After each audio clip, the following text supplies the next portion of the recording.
আসসালামু আলাইকুম, বিসমিল্লাহির রহমানির রহিম। আব্দুল ফার্মিং লাইভ ইউটিউব চ্যানেলের পক্ষ থেকে দর্শক আপনাদের সবাইকে সাদর আমন্ত্রণ। দেশ এবং দেশের বাইরে যে যেখান থেকে আমাদের প্রতিবেদনটি দেখতেছেন সবাইকে অন্তরের স্থল থেকে ধন্যবাদ জানিয়ে শুরু করছি আজকের প্রতিবেদন। দর্শক, গত শুক্রবারে আমাদের খামারে হঠাৎ করে বেমার দেখা দিয়েছিল। সেই বেমার ছিল আমার ভুলের জন্য। প্রচণ্ড গরম ছিল শুক্রবারের দিন। সেই গরমের সময় হাঁসগুলো নোংরা পানি অর্থাৎ পচা পানিতে ছিল, আর সেই পানিগুলো খেয়ে হঠাৎ করে আক্রান্ত হয়ে যায়। সঙ্গে সঙ্গে ট্রিটমেন্ট দিলেও দিতেই দেরি হয়ে যায়। সাথে সাথে আমাদের আর 10টি হাঁস আমাদের ক্ষতি হয়ে যায়। বড় ছোট মিলে 10টি হাঁস মারা গেছে। যাই হোক, বাকিগুলো ইনশাল্লাহ সুস্থ সবল আছে। কিছুগুলাই এখন পর্যন্ত আক্রান্ত আছে, ট্রিটমেন্ট দিয়েই আছে। কয়েকটি হাঁস এখনও আক্রান্ত আছে আমাদের খামারে, সেগুলো আপনাদেরকে দেখাবো। যাই হোক, প্রথমে বলতেছি কি ভুলের জন্য আমাদের এই অন্যায় বা ক্ষতি হয়ে গেল। এরকম শুধু আমার নয়, আমি তো জানা সত্ত্বেও ক্ষতি করে ফেলেছি। এরকম অনেকেই ভুলবশত ক্ষতি করে ফেলেন। যারা নতুন তেনাদেরও এরকম ধরনের ক্ষতি হয়ে যায়, আর যারা পুরানো তেনাদের কম হয়। আমার ভুলটি হয়েছিল শুধুমাত্র শুক্রবার ছিল সেই দিন। আমি বাজারে ধান কিনতে গেছিলাম, সেখান থেকে আসতে আসতে দেরি হয়ে যায়, আর সেই সংবাদেই হাঁসগুলো পানিতে থাকে। সেখান থেকেই কিন্তু হাঁসগুলো আক্রান্ত হয়ে যায়। এই গরম পানি খায়, সেখান থেকে বেমার হয়ে যায় হাঁসগুলো।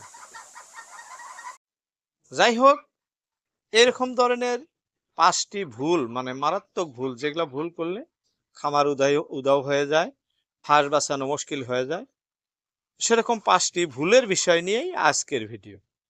অনেকেই নতুন খামারি যারা অনেক ভুল করে থাকেন, আমার মতো যারা পুরানা তেনাদেরও কিন্তু ভুল হয়ে যায়। ভুল মানুষ মাত্রই হয়, বলা কেউ বলতে পারবো না যে আমার ভুল হয় না। যাই হোক, ভুলেরও সীমা থাকে। আমার খুব বড় মিস্টেক হয়ে গেছে, যার জন্য কয়েকটি হাঁস মারা গেল। 1 নাম্বার ভুল আপনাদের বা আমার নিজের কথা কইতেছি। প্রথম ভুল হয়, বাচ্চা যখন আমরা হ্যাসে দেই অর্থাৎ হিট দেই, হ্যাসারের থেকে বাচ্চা আনার সাথেই হিট দিতে গিয়া অনেক মানুষ কিন্তু বাচ্চাকে পুষতে পারি না, মেরে ফেলি। এটা হলো 1 নাম্বার ভুল, খামারি ভাইদের প্রথম ভুল। যারা নতুন খামারে আসেন তেনাদের এটা প্রথম ভুল হয়ে থাকে, এই ধরনের ভুল। যাই হোক, কতটুক হিটে রাখতে হয়, তাপে রাখতে হয়, সেই বিষয়ে ভালো করে জানা থাকে না, সেখানে ভুল হয়ে যায়। এই যে আমি বাচ্চাগুলো দেখাইতেছি খামারে ঘুরে ঘুরে, আমার বাচ্চাগুলো কিন্তু এই ঘরেই আছে। এই যে এক একজন এক একখানে এইভাবে শুয়ে আছে, দেখতেছি। ওই কোনায় আর অনেক আছে। এতটুক জায়গার মধ্যে আমি এই 200 বাচ্চা, এখানে 200 আছে। অনেকে কমেন্ট করছেন কত বাচ্চা দিচ্ছেন, 200। আজকে 13 দিন, হ্যাঁ 12-13 দিন আজকে হয়ে গেছে। যাই হোক, মাশাল্লাহ অনেক বড় বড় হয়েছে, এই যে দেখাইতেছি, খুব সুন্দর আছে, সুস্থ সবল। এইখানে অনেকেই ভুল করেন বাচ্চার তা দিতে, কেউ বেশি দিয়া ফেলেন, কেউ আবার যতটুক লাগে প্রয়োজনে তার চা কম দিয়ে থাকেন। কম দিয়ে থাকলে সেই হাঁসগুলার বেমারে আক্রান্ত হয়ে যায়। যখন তা কম পায় তখন পায়খানার একটা সমস্যা আসে, লগে সর্দি অর্থাৎ ঠান্ডাজনিত বেমার হয়। ছোট বাচ্চার বোঝা যায় না, দেখতে দেখতে আজকে 2টা, কালকে 10টা, পরশুদিন 5টা, এইভাবে কিন্তু কয়েকদিনের মধ্যেই বাচ্চা মরে শেষ হয়ে যায় লাস্টে, আর বাঁচায় রাখা সম্ভব হয় না।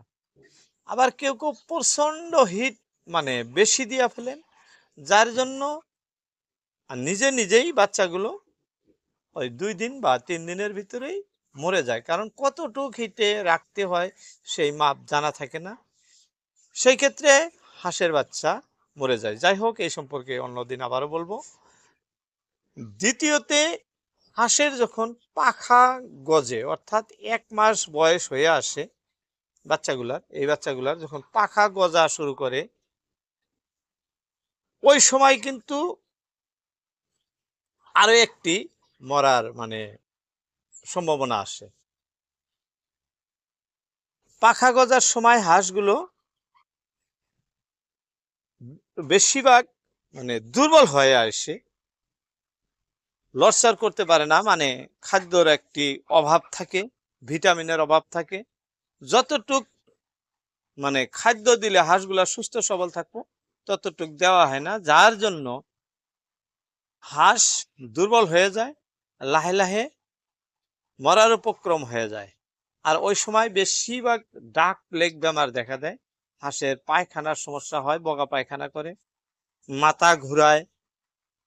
এটা বেশিরভাগ 1 মাসে 25 দিনের থেকে 1 মাসের বাচ্চা এইরকম বেশি হয়। আর লাহে লাহে লাহে কি হয়, সব মরে শেষ হয়ে যায়। জানা মানুষেরও হয়, নতুন মানুষের বেশি হয়। তো আমরা চেষ্টা করব হাঁসের বয়স যখন 20 থেকে 25 দিন বা 28 দিন 1 মাস থাকে, পাখার ফোড়েগুলা লাহে লাহে আসতে থাকে, ওই সময় ভালো সুষম খাদ্য খাওয়াবো এবং ভ্যাকসিন টাইম মতো দিয়ে দিব। ডাক প্লেগের ভ্যাকসিন ওই সময় দেওয়া হয়। যাই হোক, এই ভুল আমরা করব না, তাহলে আমাদের বাচ্চা অবশ্যই সুস্থ সবল থাকবো বা হাঁসগুলো সুস্থ সবল থাকবে। 3 নম্বরে আপনার আরো একটি ভুল হয়ে যায়। 3 নম্বরে ভুলটি খুব গুরুত্বপূর্ণ ভুল, এটি সবার ক্ষেত্রে প্রযোজ্য।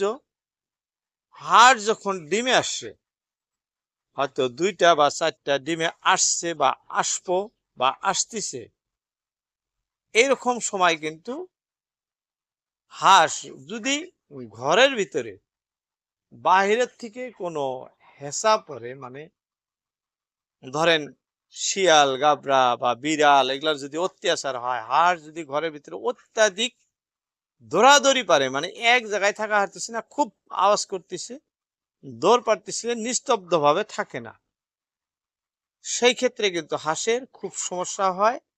এটা আমরা জানি, জানা সত্ত্বেও চুপ থাকি, হাঁস চিল্লাচিল্লি করে করতে থাকি। কি জন্য করতেছে সেদিকে আমরা খেয়াল দিই না। লাস্টে 2-3 দিন 4 দিন এরকম করতে করতেই লাস্টে কি হয়, রোগে আক্রান্ত হয়ে যায়, দেখা দেয় ডাক প্লেগের মতোই বেমারটি হয়, কিন্তু হাঁস আস্তে আস্তে বসে পড়ে, সেখান থেকে হাঁস বাঁচানো খুব মুশকিল হয়ে যায়।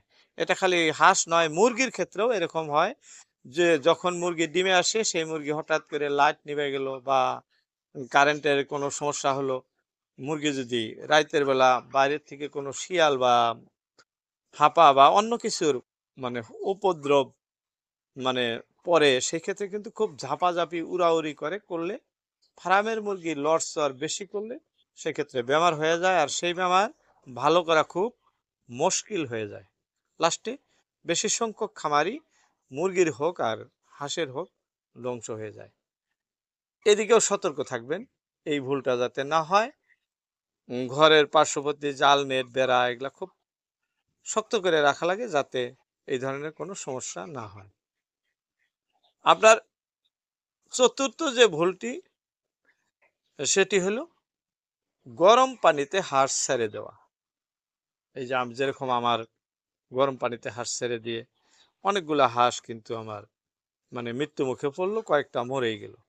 আমি দেখাইতেছি আপনাদের, আমার কাছে আরো কয়েকটি হাঁস হয়তো আক্রান্ত আছে, সেগুলো দেখাইতেছি। এই যে এইখানে দেখেন 4টা হাঁস এখনো আক্রান্ত আছে, তাতে মাত্রা হাঁস আছে 2টা, মাতৃ হাঁস 2টা। নেটের জালে আমি বসায় রাখছি, একই ঘরে রাখছি। অনেকেই আমাকে দূরে রাখতে বলছেন, যে দূরে রাখবেন আক্রান্ত হাঁসগুলো, যাতে অন্য হাঁসের প্রভাব না পড়ে। আমি এখনো সরায় রাখি নাই, সরায় রাখা দরকার। কারণ 4টি হাঁস, এক্সট্রা কোনো ঘর নাই আমার। সেই উপলক্ষে এখানে রাখছি। স্প্রে আমি করে দিছি, এখান দিয়ে পুরা ঘরটা পরিষ্কার করে স্প্রে করে দিছি। তা সত্ত্বেও কিন্তু এই হাঁস 4টা এখানেই রাখছি। এখানে রাখাটা আমার উচিত হয় নাই, অন্য কোথায়ও রাখতে লাগছিল। যাই হোক, আশা করি মরবো না, এই 4টাই ঠিকই আছে। এখন বলতেছি আপনাদের বেমার কি। গরম পানিতে হাঁস গেলে এর সমাধান হলো, এই বেমারটি হলো ঠান্ডা। যে ঠান্ডা, ঠান্ডার থেকেও লাগে, গরম থেকেও লাগে। ঠান্ডার থেকে লাগা ঠান্ডার চিকিৎসা অল্প করলেই ভালো হয়ে যায়, বেশি পরিশ্রম করতে লাগে না।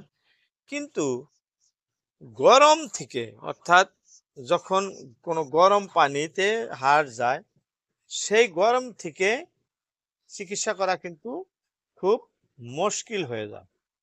কারণ গরম পানিতে হাঁস গেলে হাঁস বাঁচানো খুব কষ্ট হয়ে যায়। যাই হোক, যারা অভিজ্ঞ খামারি অনেক দিন ধরে করেন, তেনারা তো জানেন কি ট্রিটমেন্ট দিলে ভালো হয়। আমাকে অনেকেই উপদেশ দিছিলেন, কাকা এটা করেন, এটা করেন, সেটা করেন।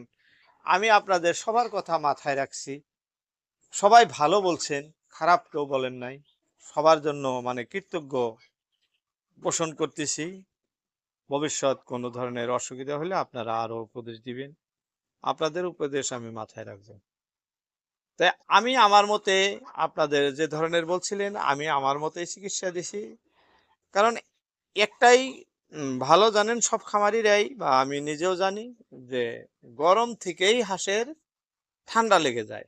যদি কোনো সময় গরম পানিতে যায়, অত্যাধিক গরম থেকে হাঁসের এই ঠান্ডাটা যে লাগে, অল্প সময়ের মধ্যে লেগে যায়। আর তার এই ভুলের মাসল উঠতে অনেক কয়দিন লেগে যায়, 1-2 দিনে ঠিক করা সম্ভব না, 2-4 ঘন্টায় ঠিক করা সম্ভব না, এটা অনেক দিন লাগে। যাই হোক, ভুলটা আমার যেহেতু হয়ে গেছে, এই জন্য অনেকদিন এর মানে কি আমার ভোগাই লাগবো, ভুক্তভোগী। যাই হোক, সবাই দোয়া রাখবেন উপরওয়ালা যাতে আমার এই সুস্থ সবল খামারটি রক্ষা করেন। হাঁসের সুস্থতা দেখা যাইতেছে, সবার দোয়া অবশ্যই মহান আল্লাহ শুনছেন, যার জন্যই হাঁস খামার আবারও সুস্থ। তো বলতে বলতে অনেক কথা বললাম। আমাদের সাধারণ ভুলের কথাই নিজে করে হয়ে যায়, সেই ভুলগুলোই উল্লেখ করলাম আমার নিজের। যে যেখান থেকে আমাদের ভিডিওগুলো দেখেন, ভালো লাগলে ভিডিওতে একটি লাইক দিবেন এবং চ্যানেলটি সাবস্ক্রাইব করে সঙ্গে নোটিফিকেশন বেলটি অন করে দিয়ে সাথী হয়ে যাবেন। ধন্যবাদ। আজকের মতো এটি টানছি। আসসালামু আলাইকুম।